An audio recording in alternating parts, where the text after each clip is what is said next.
So you watch. Her name was Lola. I'm going to kill you. I'm going to kill you. One day you know what? We need intro music and outro music just so I don't have to fucking deal with this every time we record. You singing some bullshit and being like, oh, I don't have anything to start with. And then I sit there and stare at you and you're like, well, I guess I did watch a movie. And I mean, I watched a movie weeks ago that we could talk about, but outside of that, it's like, I don't know. And yet, in like a week, you're gonna be like, "Oh yeah, I remember. I watched Citizen Kane last week." Like We already did that for the pod, didn't we? No, we didn't do that one for the pod. We just watched that. Oh, so. okay. Yeah. Actually, in a week, I will have watched Marty Supreme, so we can talk about that. That's cool. You're going this weekend? On Tuesday. Yeah. Just because, yeah. Day. $5, movie Tuesdays, yes, yeah. Are you so I was going gonna head over there Saeed? with Sai, yeah. Nice, nice. And his roommate. And so, Shout watchers out at home. Sai's roommate. Yeah. Shout out Sai's roommate, Tim. So watchers at home, if you'd like to be privy to that conversation and not be spoiled, go watch Marty Supreme, out in theaters now. Mm-hmm. Actually, it'll be out of theaters by the time this episode comes out. Watch it on streaming, so that you're not spoiled by next episode's intro. It might still be in theaters by end of January when this episode comes out. It might still be there. Okay. Yeah. I'll defer to you on that. I don't know what their schedules are like, but... Yeah, that movie has legs. That movie is gonna make some more money. The movie's doing good. So yeah, I'll be curious to hear what you guys think. Yeah, but I mean, I'm looking forward to it. It's a safety, and I really loved Uncut Gems, so... Interesting. Okay.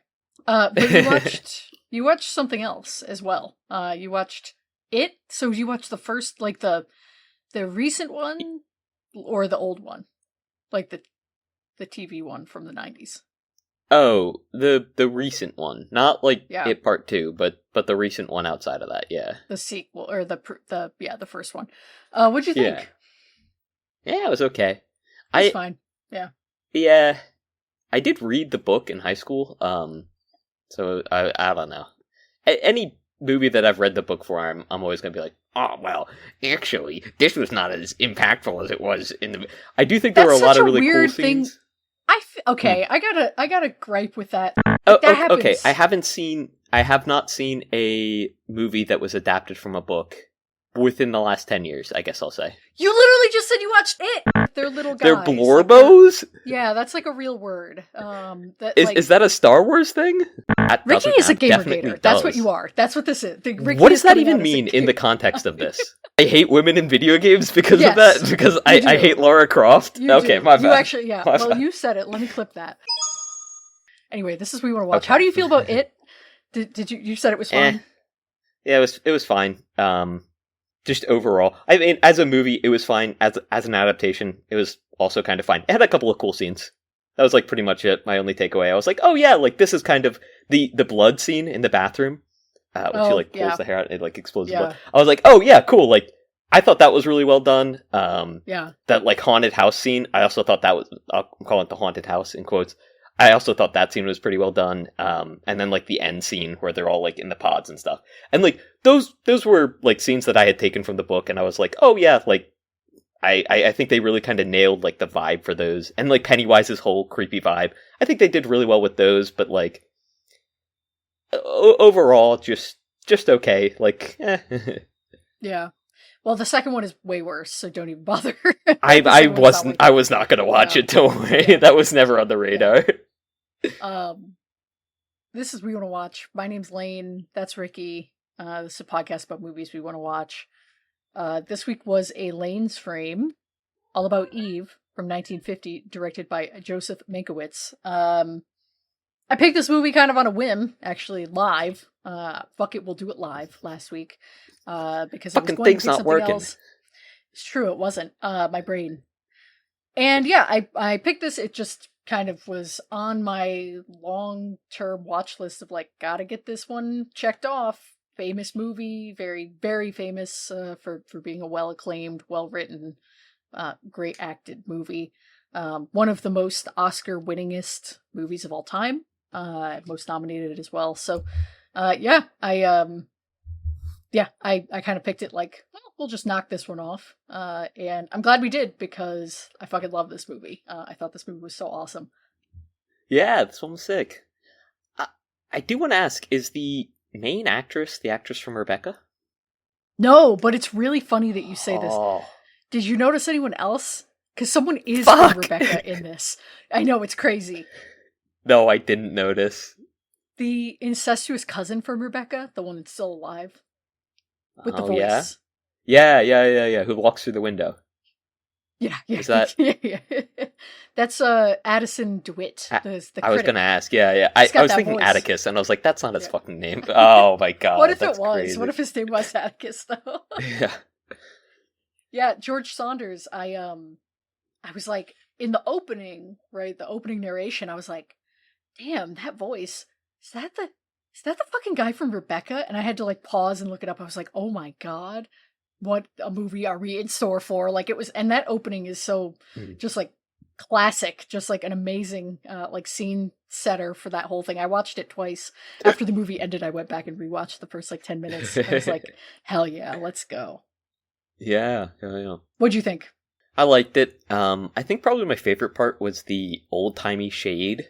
You don't often like think about movies, especially at least in my mind, old timey movies as like them being able to throw shade at each other. But like, oh yeah, that's all absolutely. this was. Yeah, yeah, because they couldn't do anything but throw shade. They couldn't be more direct. They yeah, had to be snotty. yeah.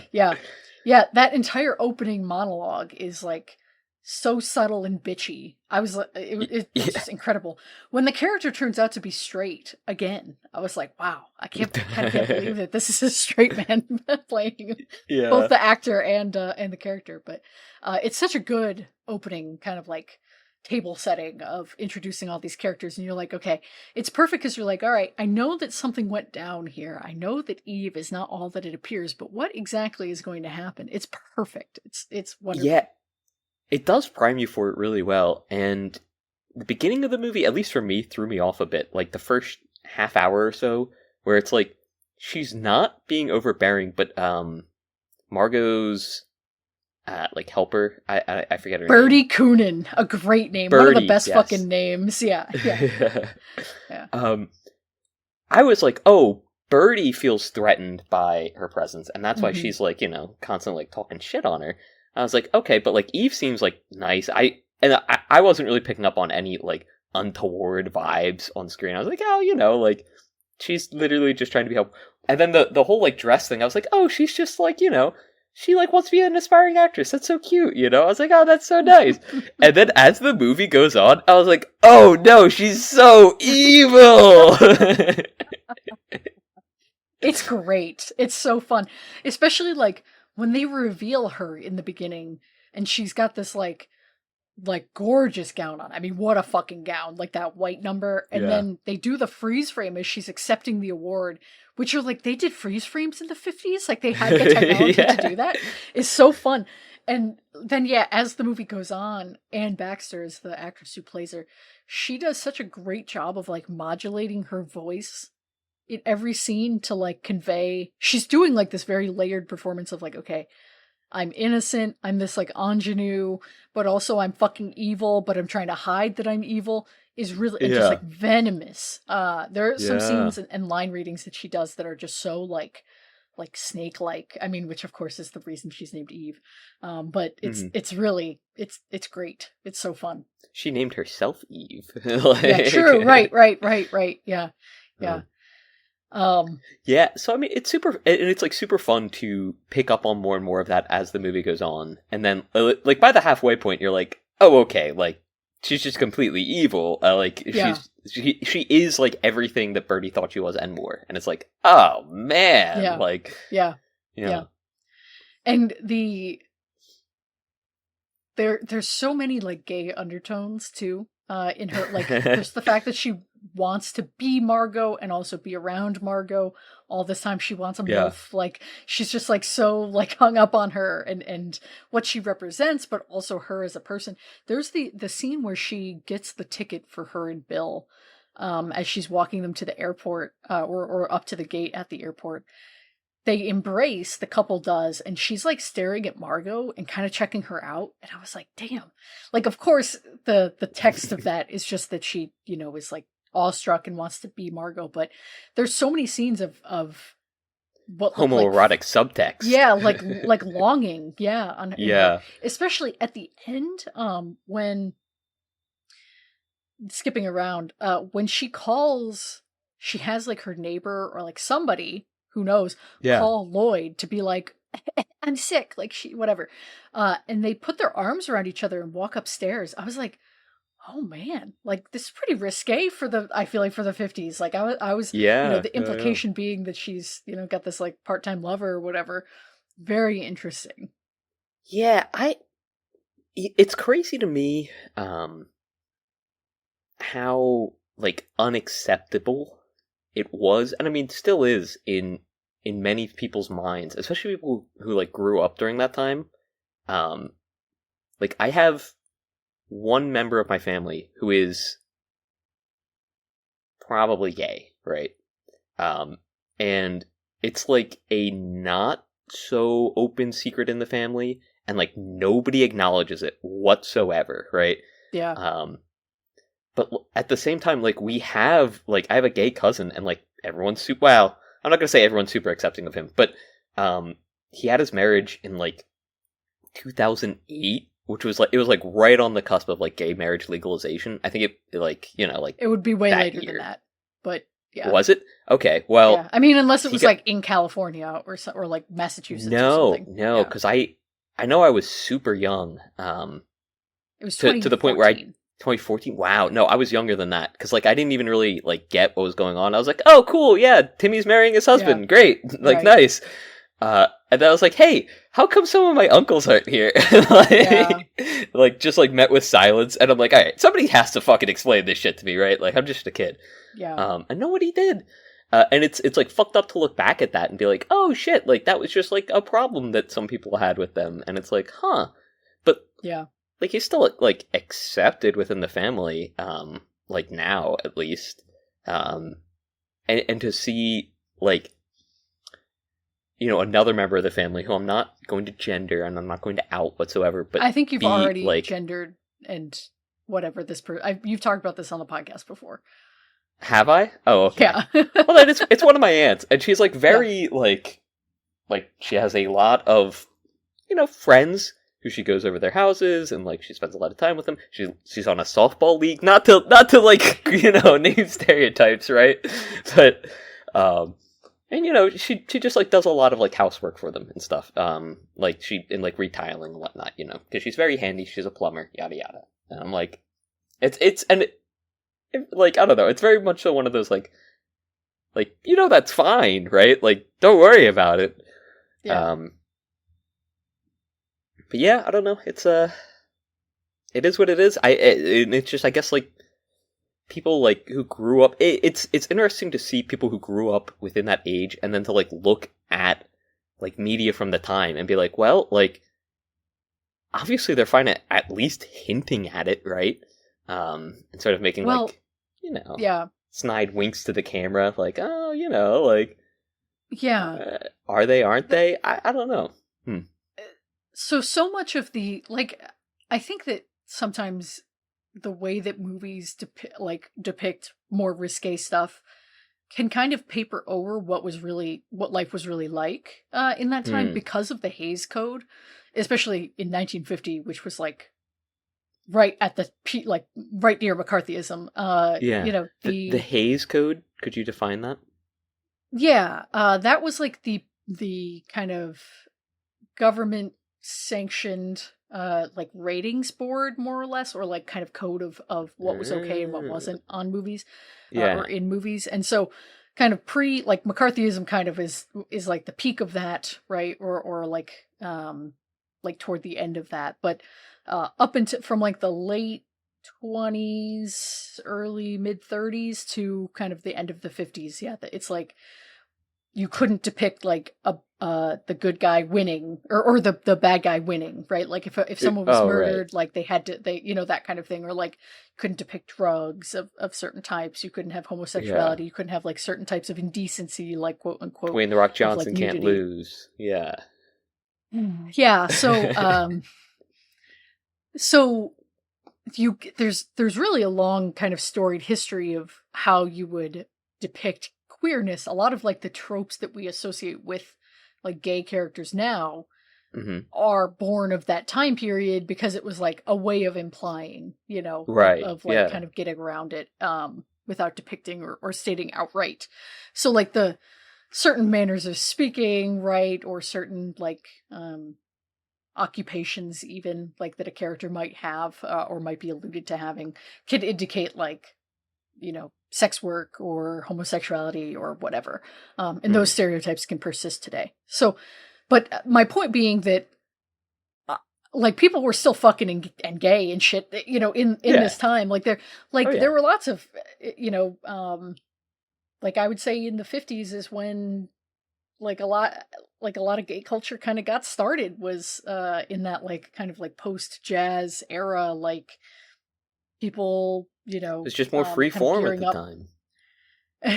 I was gonna say just like people gearing up more toward like the kind of pre-AIDS epidemic Mm. like Right. Yeah. Yeah. openness, so anyway, all that to say, especially like lesbians specifically can have an easier time being out, Mm. even back then, because they weren't really thought of. They're not what you think of, right?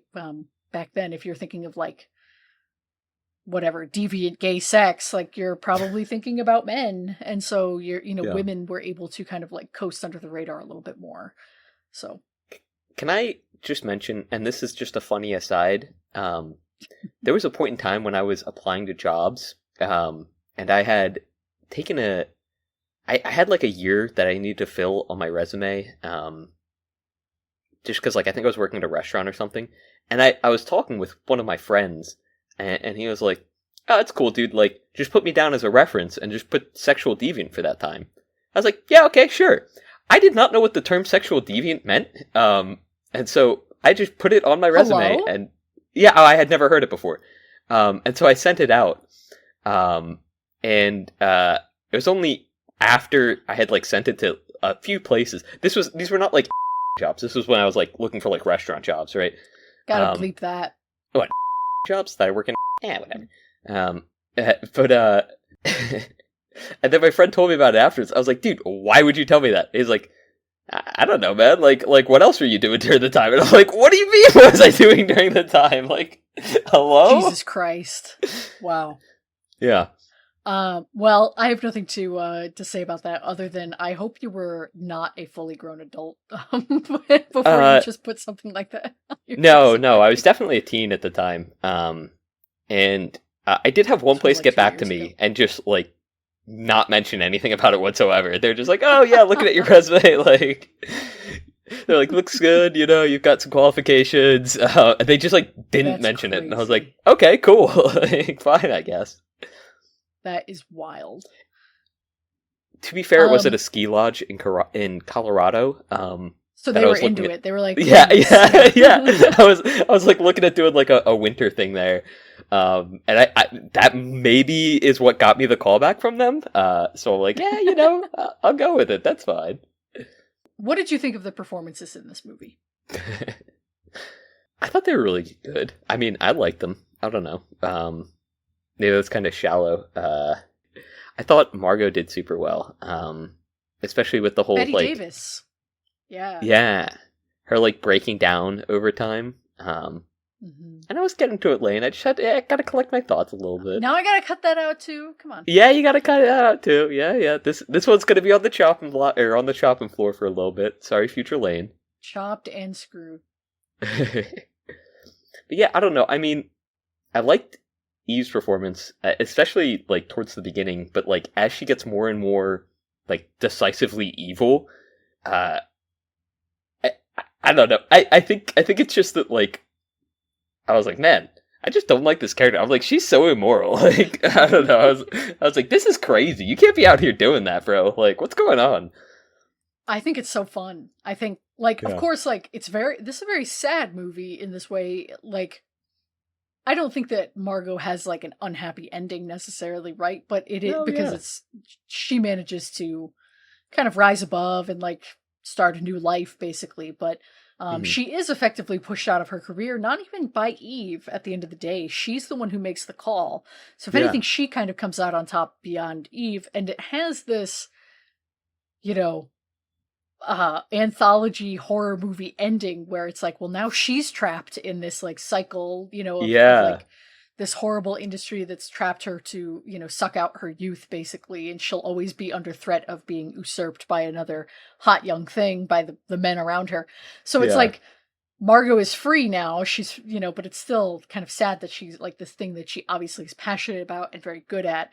She Mhm. doesn't have access to anymore. But it is, I mean, Eve's machinations matter, but that's probably the ending that she was going to pursue anyway, Well, is kind of like coming to that realization. well, even to the end, Eve is trying to steal her husband, no? Bill, right? That too, but she Yeah, doesn't, like, you know. yeah, but So, she almost takes, like, Margot's, like, happiness, like, life after stardom from oh, her. she doesn't get anywhere near it though. Bill Wow, shuts her she's down. trying. She's trying, Pretty though, fucking sure, but like the way that he shuts, honestly, like there are so many scenes that are like acting. Like there's so many good scenes of the like, especially two pair or like two people sitting in a room and talking to each other, like those scenes, like Yeah, between Eve and him, or Bill and Margot, when they're kind of having their big blow up argument. yeah, And of yeah, course the one between Eve and Addison at the end in the hotel, when he kind of like lays it all bare to her about like, I know who you really are. yeah, So many incredible, just like, again, just like acting, just like fucking emoting and tiny little twitches on somebody's face muscles that just convey a whole, or like, of course, Betty Davis, her eyes are like the thing everybody talks about. She has this like incredibly striking face, mhm. and she's able to convey so much with just a look across the room. So, but yeah, no, between her and Bill, even Bill, he shuts her down pretty harshly, by being Yeah. like, yeah, I know you're coming on way too hot here. Like, let's not. And he sees right through her at that point. I feel like, was he the one who did that at the beginning too? One of them like shuts her down like right at the beginning too. She was like, "Oh, like it's Yeah, just like it's him. such a pleasure to meet you." Yeah, okay, yeah, because like he was like, "Yeah, all right, like I don't know you, like see ya." Yeah. Well, And then he like, rants at her because mhm. he like starts ranting about like what it means to be a writer, or what it means to be a director and stuff. Like it's just like crazy. Like he's like not talking to her at all. Like he's just Yeah, like got something on his chest, and so, but she's just like lapping it up and thinking that she's just playing this like adoration of him, yeah, but he doesn't yeah. even care. He doesn't even see her there, you know. But then like when they meet each other again at like the party or something, right? Or no, because they meet in the room and like Margot mentions like, oh, like yeah, like you met here before, and he's like, yeah, sure, maybe she met me. I don't know her. Like like right, Oh like yeah, straight up. yeah, it's good. The way that Margot, like you said, plays the kind of like breakdown over time, but she Yeah, also manages to do a thing. She is like unsympathetic in a lot of ways. Like you are like, okay, you are acting really paranoid, but you know that she's right to be paranoid. She's taking it out yeah, on the wrong person because she thinks it's everybody, all of her friends are turning on her, but it's really not that. It's that Eve is conniving. yeah. So she plays this really delicate balance of like, okay, you've got your heart is in the right place, but you're directing it in the wrong, and you're Uh, lashing out at the wrong people. Honestly, I think it's just her mind's in the right place, right? Like she sees what's Yeah. going on. She's like, okay, like things are being turned against me, right? And like her Mhm. heart's confused because she's like, well, like it's got to be someone's fault, right? So it's like either you all are against me or like what's going on here, Yeah. guys? And no one's like really willing to take her side with a lot of this, especially with how like innocent Eve like appears in the beginning, right? Where they're all Yeah. like, well, even if they've like seen through some of her more like I don't want to say devious machinations, but like her flirtatiousness and whatnot, and they're like, listen, Yeah. like that's not happening, but Yeah. still think you're talented if you want to perform. and they're like, listen, like, Margot, we're not pushing you out, but like, she was here, she performed, like, don't know what to tell you, you know? Yeah. Yeah. But then, it's also, go ahead.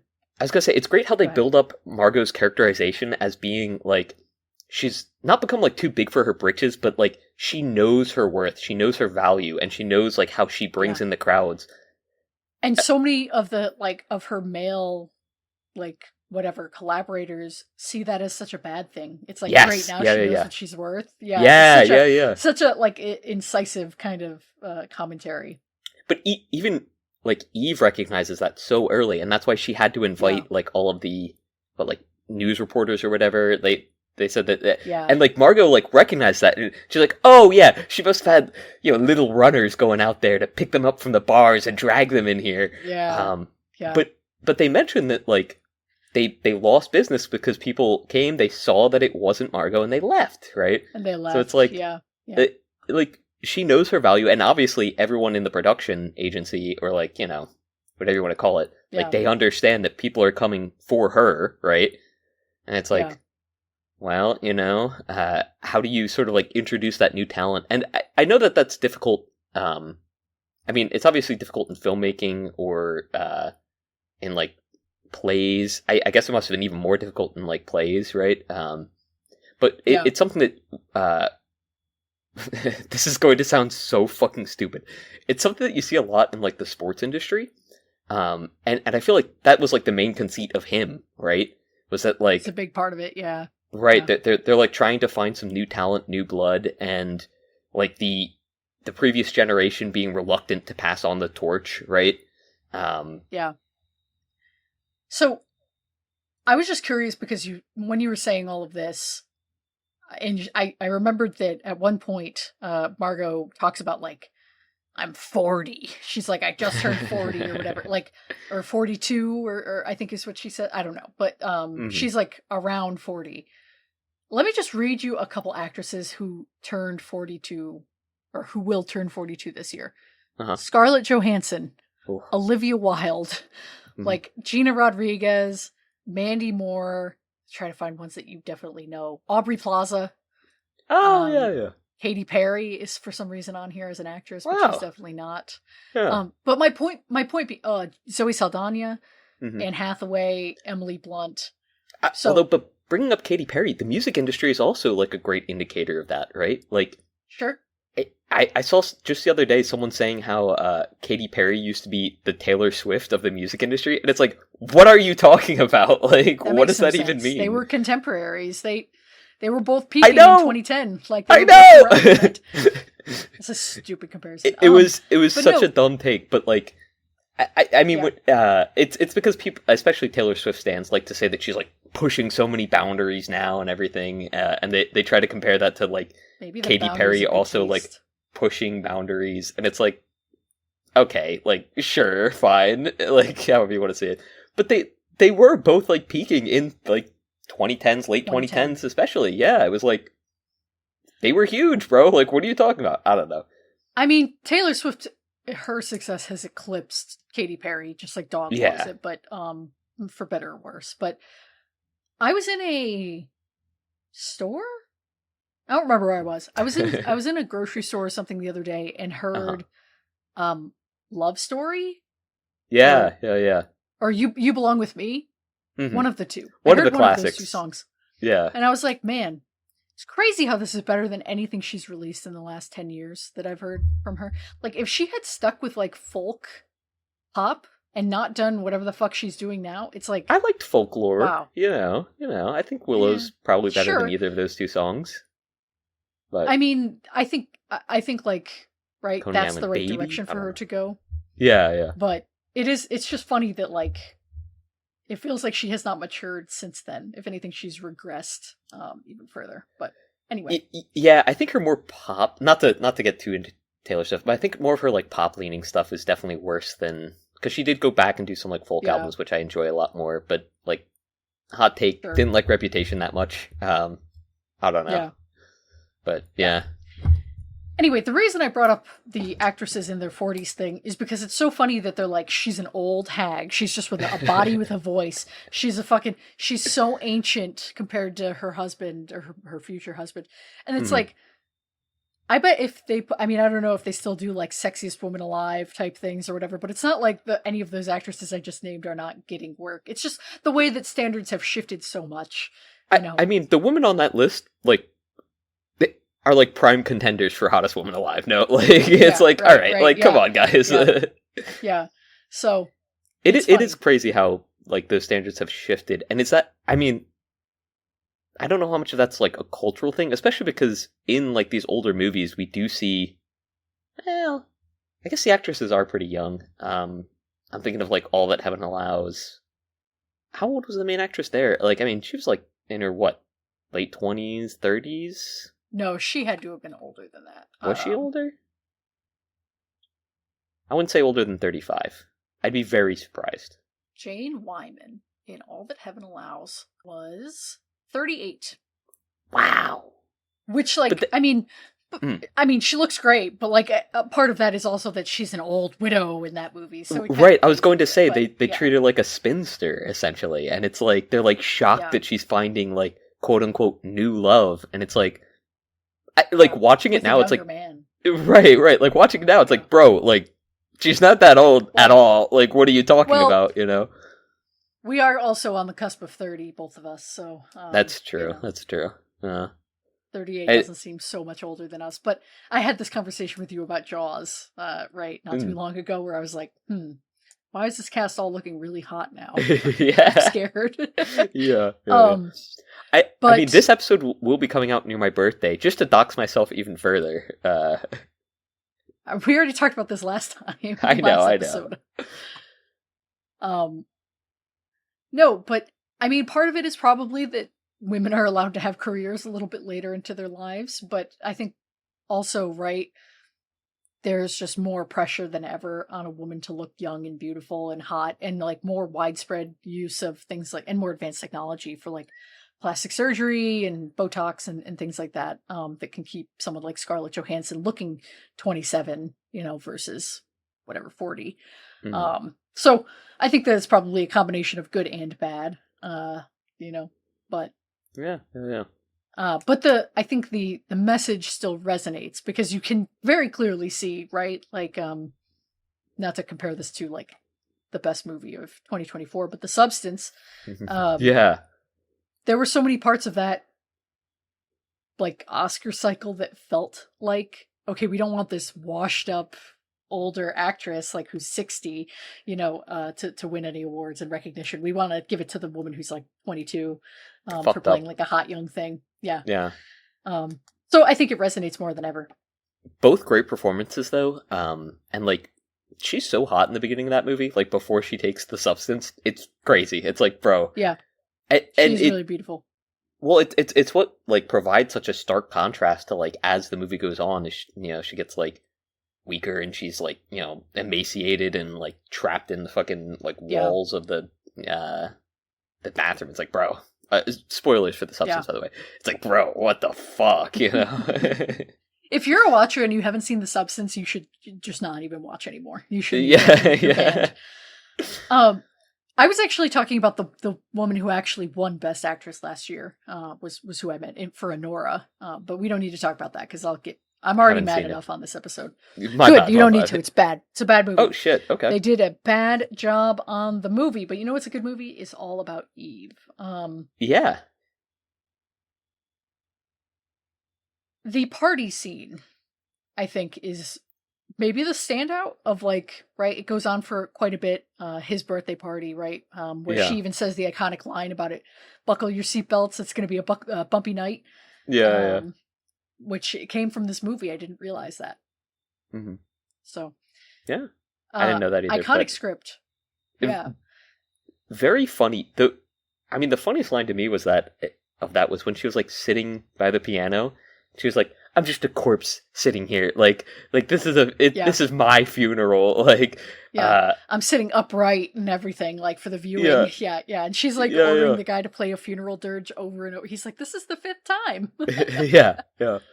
But someone asked her, like, oh, like, where's the corpse? And she's like, it hasn't been It's embalmed me. yet. Here I sit. Yeah. Like, it's like, jeez, bro. Like, The calm drama. down. You're fine. Yeah. Like, what's happening? I gotta say, a lot of booze drinking in this movie, a lot of cigarette smoking. Really, Yeah. I get why they were glamorized. I get why kids smoked back in the day. Yeah, I totally yeah. get it. This movie I did wanted make to me go think, for a smoke after this. I was like, fuck. I know. Yeah. They did have one of those big phones as well. There are a lot of phone stuff in this. Dude, And I was like, what's with you and the I gotta get back on. phones? I want a big fucking phone. I just want the big phone. I figured out like that there are ways to do it so that the receiver can record messages and you can have like an internal USB stick or like a drive that like people do them at weddings, but I just want one for my house so that people can like pick up the phone and just say something. Oh, yeah. My friends had that at one of their weddings. That was super cool. Really? Okay. Are they still using it? Can I buy it from them? I'm sure that they're keeping it for their wedding keepsakes, but if they don't want it. They had a problem with it, and they ended up saying like, hey, they were like calling people and they're like, hey, like if you want to like just like give us a call and leave us like a touching sentimental like message, and I was straight up like, dude, I was really drunk when I left mine, but like just know that like I love you guys, like I'm so happy to be here.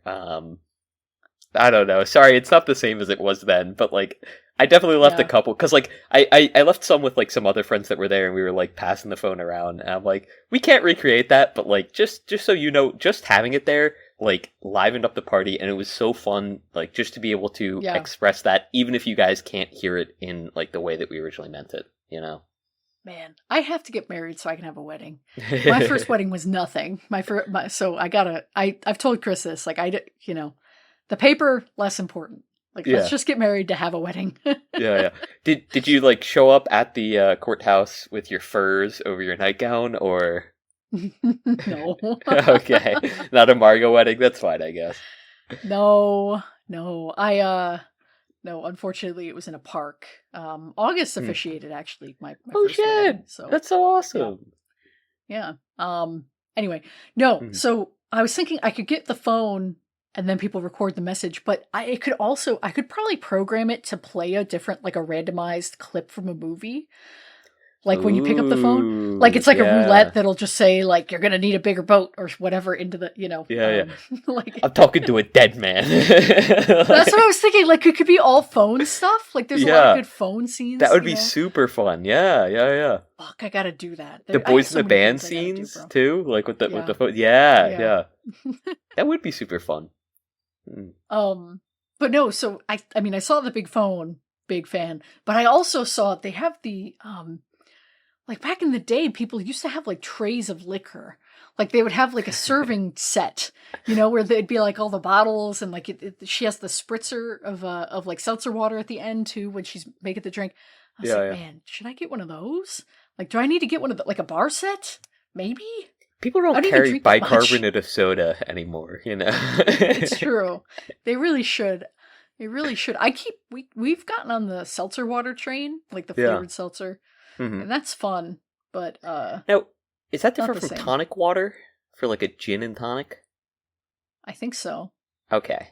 I don't know. I know they're all kind of like weird up in the air. I think one is like fortified with minerals. Yeah, that's tonic. Tonic? Okay, yeah.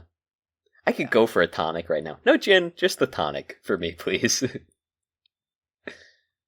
Yeah, ew. Anyway, so if I maybe I'll like, I just miss being a barista, I think. I just miss working at Starbucks. Do you? I do. I mean, if I made the same money I make right now, but I could do it at Starbucks in a heartbeat. Okay, yeah, that's fair. Yeah. If I could like not, I wouldn't even need the same amount of money, just like better working conditions. Yeah. If I could choose to ban one customer a day, that'd be perfect, Right, yeah. If I could kill one customer a day. I was going to say that, but I took the pacifist route. The high route. Yeah. They mention Hamlet in the when Eve comes on screen for the first time, and Birdie says that Margot is like Hamlet's mother. He calls her like Gertrude, Mhm. because she gets all like dramatic and like histrionic at times. And I was like, ooh, soon we will watch Hamlet. Soon. Is that Got really excited. there's like multiple adaptations of that, right? But we want to watch the Yeah. one with Orson Welles. Am I crazy with that? Unfortunately, there is no Orson Welles Hamlet. So no. Did I? No, it's another one of my guys, but Who is it? Ken Branagh. Okay. We were probably talking about it with was he fuck, the boat movie? I can't think. The boat movie. Moving You're gonna the have boat to over the hill. Oh, Fitzcarraldo? Fitzgerald. No. That's not him. Who's Ken Branagh?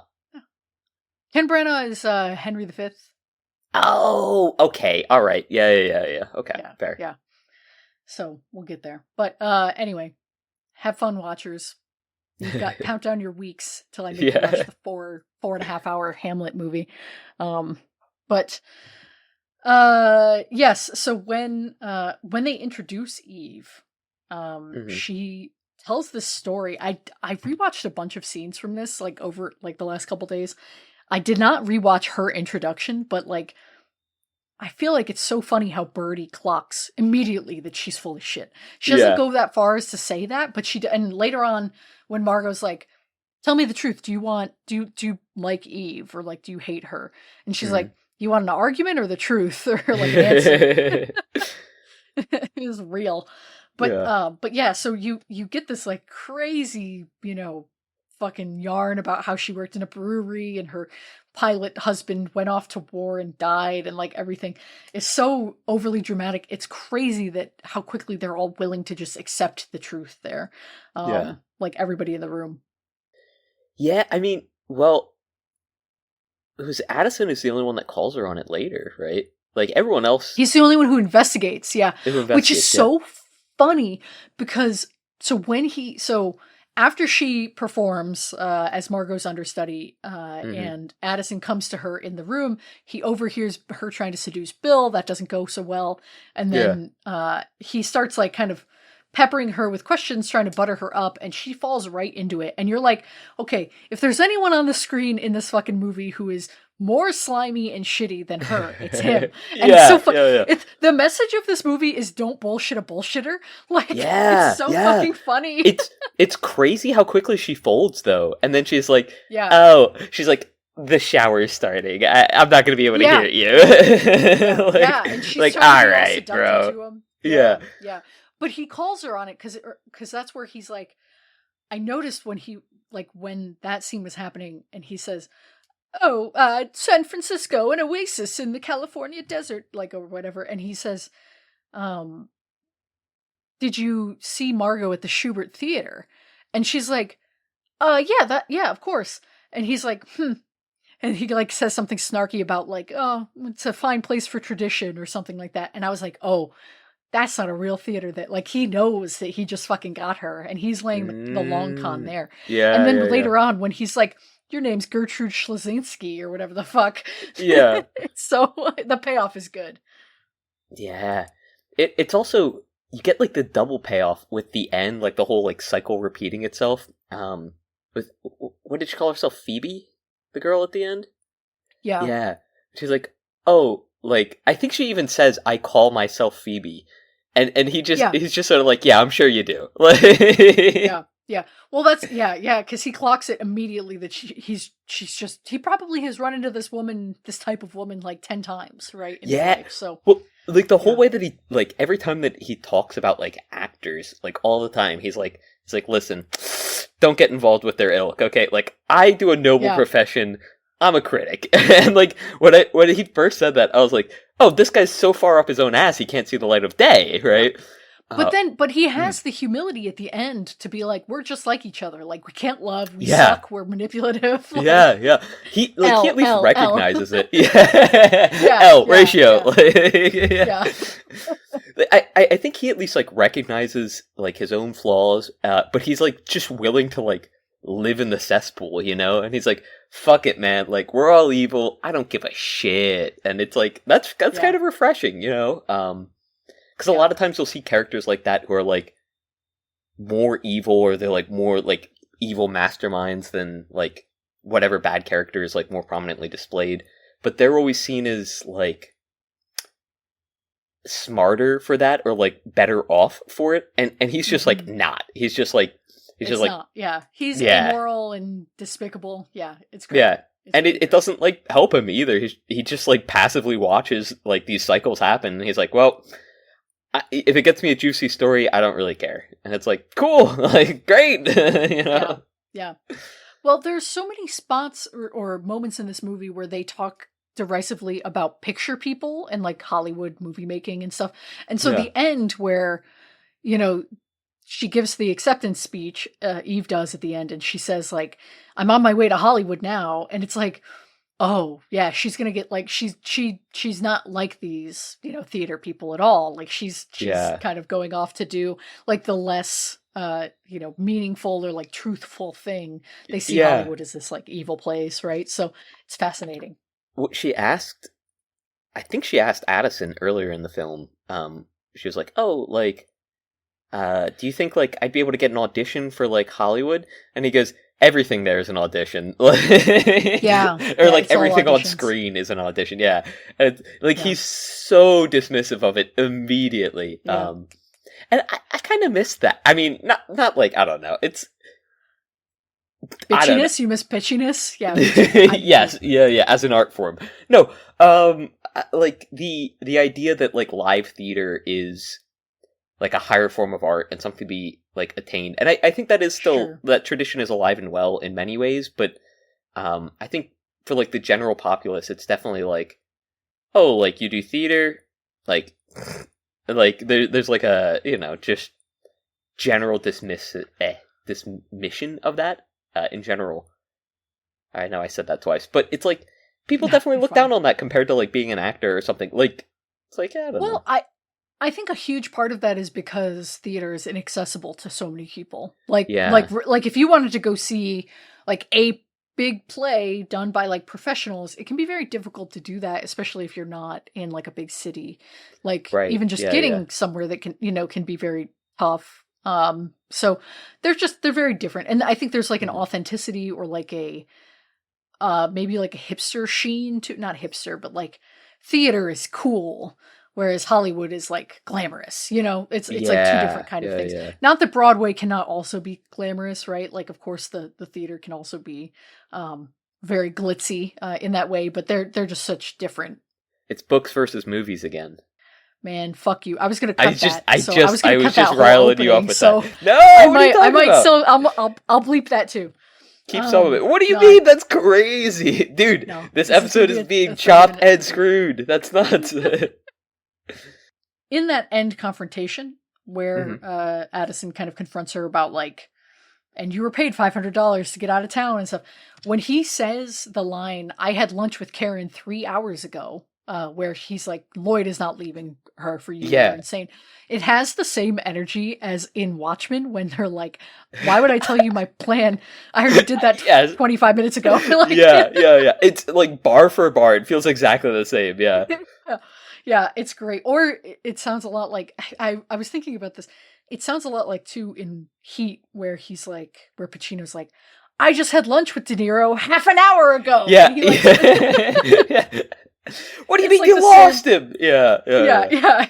It's such a, like, I feel like that like cadence is such a fun way, or like that like sentence structure even, is such a fun way to like deliver like an undermining, like, like blow to the audience. This script is great. This is a really, really great screenplay. Yeah. The ending too, you want to talk about bitchy, where Betty Davis congratulates Eve and she's like, you can always put this award where your heart would go. I love that. I love it. It's line. So good. Yeah. And there's so many like zingers throughout the film, but the end is where they really like, it's like gloves off, you know, they're just like digging into each other back and forth. I'm like, all right. And like Eve just like sort of accepts it. She's like, yeah, all right. Like, you got me. You got me. Yeah. Yeah. Well, and she's, the way that she delivers in her acceptance speech, at first she like seems like very like young ingenue. She's playing the role perfectly. And then at one point she says, this is the happiest night of my life. And she looks fucking enraged. She is seething. Yeah. She's so fucking pissed. And she's like staring at Addison, who's, smirking because he's evil. It's such a, just like, like a gut punch at the end. She got what she wanted, but at what cost kind of a thing. It's great. Yeah. Yeah. What did you think of the very ending? What, with Phoebe accepting the trophy and then bringing it back to Eve? Like, what do you mean? Yeah, like that part, like the ending shot where she's in the closet. Yeah, I mean, she's doing the same thing Eve did, right? Like we talked about that earlier, where it is the cycle, and it's like,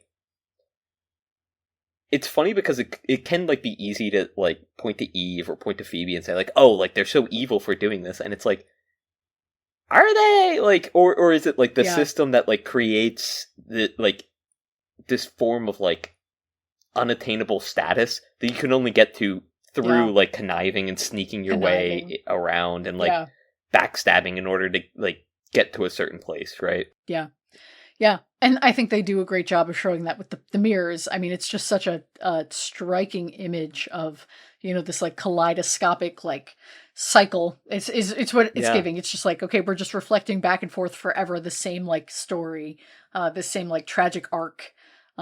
Is really striking. It's a bold move to end. So this movie, I mentioned at the top, is like one of the most nominated movies of all time for the Oscars. This movie had 5 acting nominations, 4 of which were for the female actresses.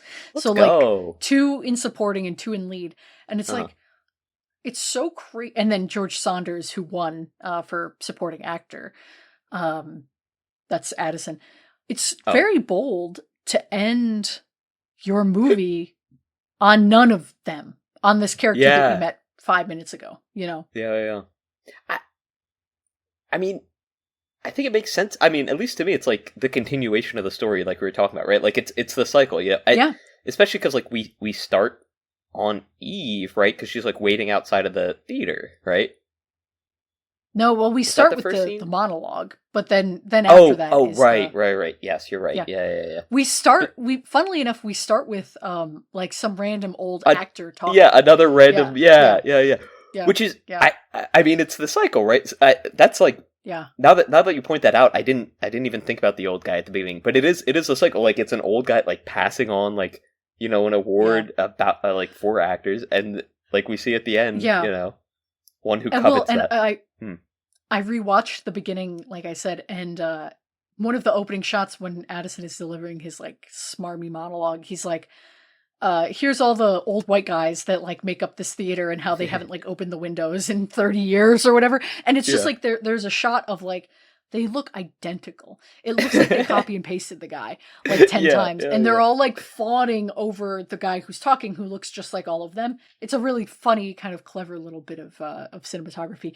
Something to the subtlety of the script. Like, not just the snarky bits, but like even things like that are, they're saying so much without making it explicit or making it like the literal dialogue of the film, to be like, do you see how this academy is made? Like, there's no scene where Margot is like, everybody's old, like all these old men like are dictating my life, and like I'm oppressed because I'm a woman. Like, she never says something like that, but you get the idea. She's full of this angst, but isn't, again, it treats the audience with a little more respect than that. Yeah, which I appreciate, Yeah. Did you notice Marilyn Monroe? No. Sorry. Because I was just like rolled 6 times. In the party scene. But to be fair to the watchers, my eyes were darting back and forth like a hunted animal because I did not notice who is one of the like most famous people ever. But yeah, go on. She's super young and unknown at the time, but she is the woman that comes to the party with Addison, and she's the one who's like, don't worry, you won't bore him. You won't get to say anything at all. Oh yeah. I thought that was a really funny line. Okay, yeah. Yeah, she delivers a couple of really good zingers in this too. When she's like, "Why do they always look like unhappy rabbits?" Yeah. It's good. And he was like, go and make them happy then, because they are rabbits. Go make them happy. Yeah, basically. I don't know that I've seen. I might be trolling, but now that I'm thinking about it, I don't know that I've seen a Marilyn Monroe movie. I haven't. We should watch one for this show. That'd be sweet. Some Like It Hot has been on this, been on our list for a while, but okay. Anyway, Wilkes-Barre mentioned. Yeah, hell yeah! I did a little shout out when that came out. I was like, apparently, hey. apparently Mankiewicz is from Wilkes-Barre or lived there. Let's go. So, yeah, crazy. What were you gonna say? I do think we should mention what I assume is the other supporting actress who gained a nomination, Margot's friend. Karen. Yeah, she does great too. Yeah. And it's so funny to see how she gets, like, taken in by Eve, only to realize her mistake later. And I feel like the car scene is when she finally goes, like, wait a second, like... Maybe I should... fucked up. Yeah, she's like, I fucked up, but maybe I just fucked up and fucked over my friend, but doesn't really still think of Eve as evil. Just like, well, my friend's paranoid, you know? But then, okay, yeah, that was one of the scenes I rewatched. When they're in the bathroom... and they're kind of going at it. And then she's like, let me know if there's anything I can do for you. And Eve grabs her hand and is like, well, there is one thing. It's so evil. She's so like embodies this viperousness. And like Karen does that, like her face falls in such a like shocking way. She's just so completely taken in, or she realizes she's been taken in. And Eve, she does this thing. She does it the whole movie.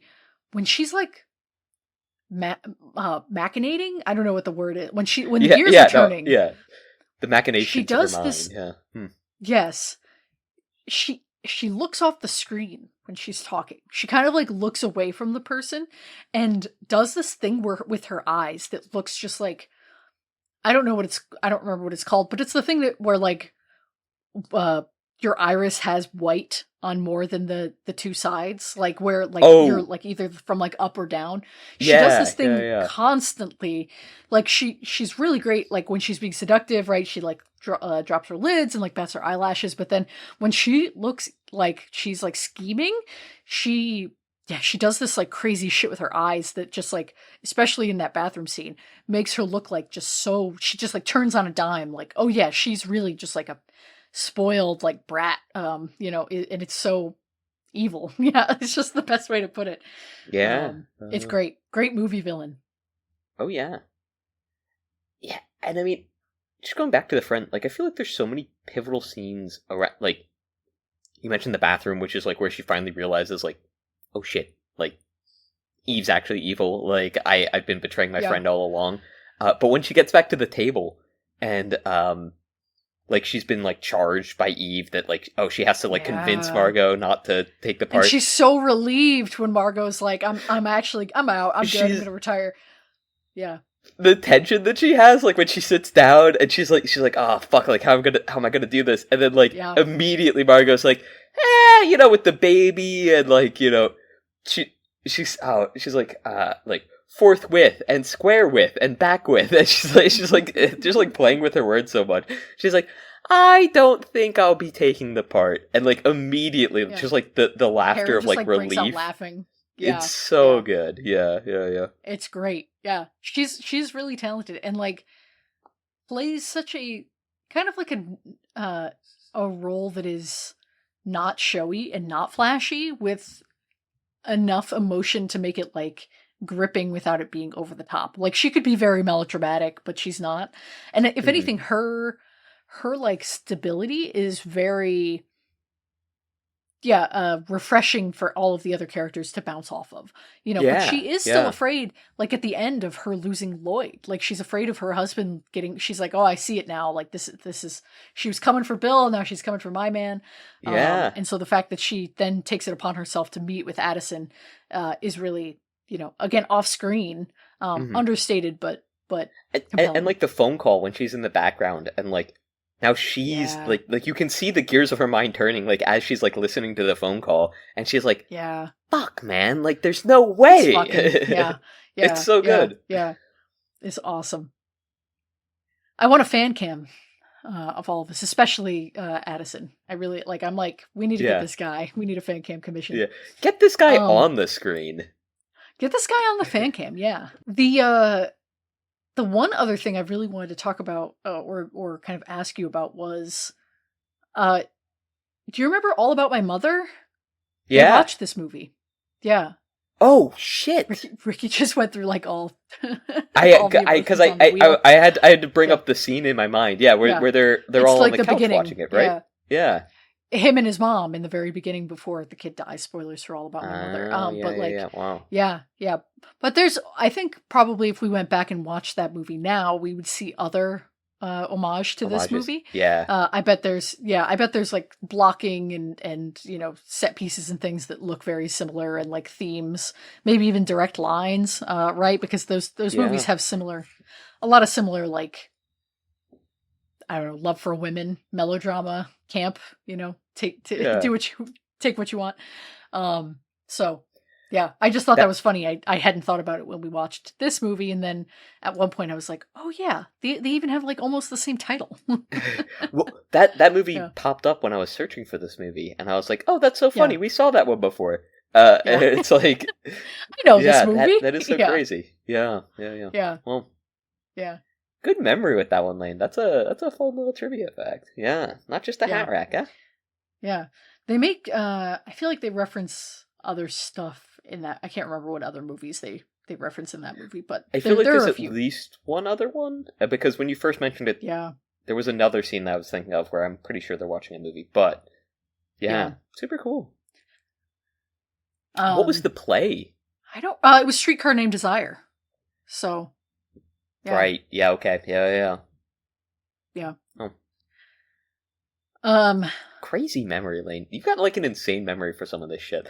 I know that we talked about Streetcar Named Desire on that episode because I'd seen the Simpsons episode like right nearby it, Streetcar Named Marge, and it's like, it's nuts that you remember that, bro. Anyway.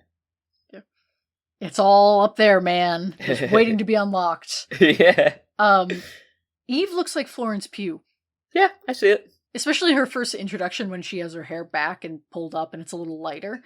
I was like, oh man, like she looks just like make this movie again. Not that they need to remake this movie, but they could. And she would be great for Eve. It'd be fun to see her go like full evil. Yeah, I feel like a remake of this movie would not be as like subtle. I feel like they would be too heavy-handed in how like I feel like Eve's storyline has to be very like carefully woven in how she displays like her sort of, I guess from the beginning, oh fuck, Scheming. I can't remember the phrase. Well, her scheme, but like her plausible deniability with the scheme, like the entire time, where it's like she's not like actively sabotaging Margot, but like, is she? Until it gets to the point where it's like, oh, okay, she 100% is, and she is just taking over this woman's life. Like, what's going on, guys? I think they could do it. I think they could. They should remake this movie. I think they should remake movies all the time. I think they should. And I think they should always appeal to the original fans, and if they don't, then people should get really mad about it, actually.